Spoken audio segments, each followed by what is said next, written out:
Chers collègues, chers élèves, bonjour. Laissez-moi vous présenter ce modèle qui a été réalisé par ma collègue Marine Pauliac et qui fait écho à l'actualité, en particulier au confinement dans le cadre de la lutte contre la propagation du coronavirus. Alors, on parle beaucoup de modélisation dès qu'il s'agit de prévoir les conséquences de telle ou telle politique de santé. Et ce que nous proposons ici, c'est de réaliser un modèle très simple pour visualiser quelles seront les conséquences d'un confinement plus ou moins sévère sur la capacité des hôpitaux à accueillir les malades.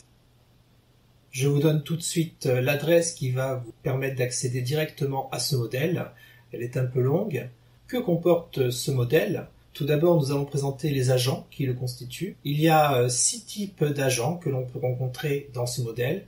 Des individus sains non confinés, des individus sains confinés, des malades non confinés ou confinés qui sont représentés par des carrés ou des disques rouges, et enfin des individus guéris, soit non confinés, soit confinés, qui sont représentés par des disques et des carrés bleus. Le modèle repose sur des règles de contamination et des règles de guérison. Les règles apparaissent en bas, dans la fenêtre qui est en bas à droite de l'écran.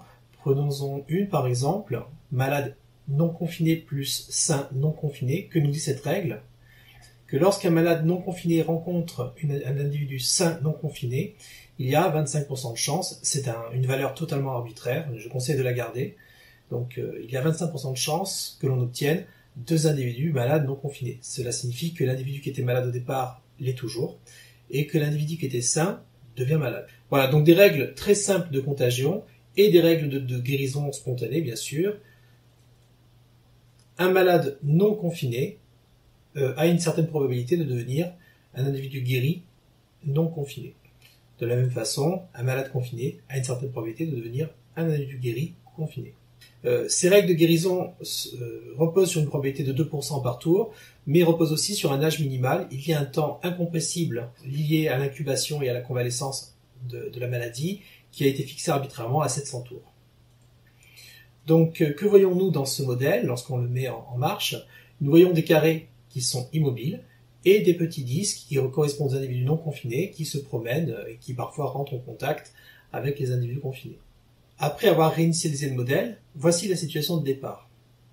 Nous avons un seul individu malade qui apparaît ici en rouge en haut à gauche de l'écran. Il est forcément mobile, cet individu, et tous les autres individus sont sains, en vert. Les carrés sont immobiles, ce que l'on peut voir par exemple si je double-clique sur un sain confiné, nous voyons que l'agent n'est pas mobile. Et les disques sont mobiles, les non confinés, puisque la case mobile est cochée et qu'ils ont une probabilité de déplacement par tour de 100%. On peut à ce stade-là décider combien nous avons d'individus mobiles et combien nous avons d'individus immobiles. Là, dans cette situation de départ, nous partons de l'hypothèse que nous avons autant d'individus confinés que d'individus non confinés. Donc ici, je règle le nombre d'agents non confinés à 100. Et le nombre d'agents confinés à 100 également. Donc 100 confinés, 100 non confinés. Lançons l'animation. Je mets la vitesse au maximum. Nous voyons que les contaminés contaminent aussi bien les confinés que les non confinés. On pourra discuter des limites de ce modèle. Au bout d'un certain temps, les malades rouges guérissent et nous n'avons plus que des individus guéris. Dans cette première simulation, lors du pic épidémique, ici, nous avons eu 80 individus malades confinés et non confinés, c'est-à-dire un total de plus de 160, on va dire 170 individus malades lors du pic épidémique. Maintenant, gardons le même nombre d'individus total et changeons la proportion d'individus confinés. Si nous mettons par exemple individus non confinés, nous allons en mettre par exemple seulement 20 et nous allons mettre 180 individus confinés. Donc là, nous avons surtout des individus confinés, quelques individus qui ne le sont pas, et regardons ce qui va se passer. Donc les individus non confinés propagent la maladie, bien sûr. Alors le modèle est fait de telle façon que les individus non confinés ont une grande mobilité et vont contaminer tout le monde au final. Nous constatons que lors du pic épidémique, nous avons eu seulement 15 plus à peu près 34, c'est-à-dire nous n'avons eu que 50 individus malades au plus fort de l'épidémie. Donc en résumé, si au final on ne peut pas empêcher la propagation de la maladie, le confinement aura quand même eu pour effet de la ralentir considérablement et de faire en sorte qu'au plus fort de la maladie, le nombre total de malades est moins important que lors de la simulation précédente. Si on part du principe, par exemple, que dans cet environnement, la capacité d'accueil des services sanitaires à des hôpitaux est, disons, par exemple, de 60, dans un cas, on reste en deçà de cette limite ici, donc tout le monde pourra être soigné.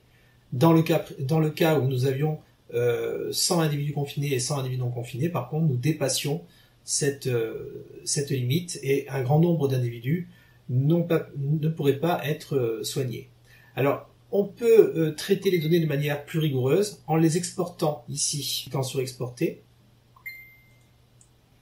À ce moment-là, on peut les ouvrir dans un tableur comme Excel, rajouter une colonne nombre total de malades et appliquer la formule nombre total de malades, c'est les malades non confinés plus les malades confinés, tout simplement. On étend la formule jusqu'en bas. Et maintenant, je peux tracer mon graphique en prenant en X, en abscisse, le numéro du tour, en ordonnée, le nombre total de malades. Insertion, graphique, nuage de points. Et là, voilà, j'ai mon graphique qui prend l'ensemble des données en compte et je vois bien que mon pic épidémique ne dépasse pas 50 individus.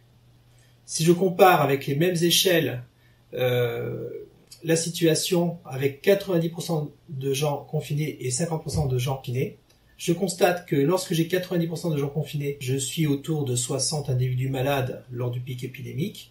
Si je suis à seulement 50% de gens contaminés, j'obtiens jusqu'à 160 personnes malades en même temps. La conclusion que l'on peut tirer de ce modèle, c'est que le confinement n'aura pas forcément empêché la propagation de la maladie, mais en la ralentissant, il aura élargi et abaisser le pic épidémique. La force de ce modèle vient de sa simplicité, c'est-à-dire que l'auteur Marine Poliak a décidé de ne s'intéresser qu'aux conséquences du confinement sur le pic épidémique. Elle a volontairement omis de rentrer des règles, par exemple, de mortalité. Ce n'était pas du tout le sujet de ce modèle. Je ne conseille pas aux enseignants de chercher à le complexifier et de rester simple, ce qui fait aussi qu'il est tellement simple que des élèves pourraient le concevoir et l'écrire eux-mêmes. Je vous remercie de votre attention.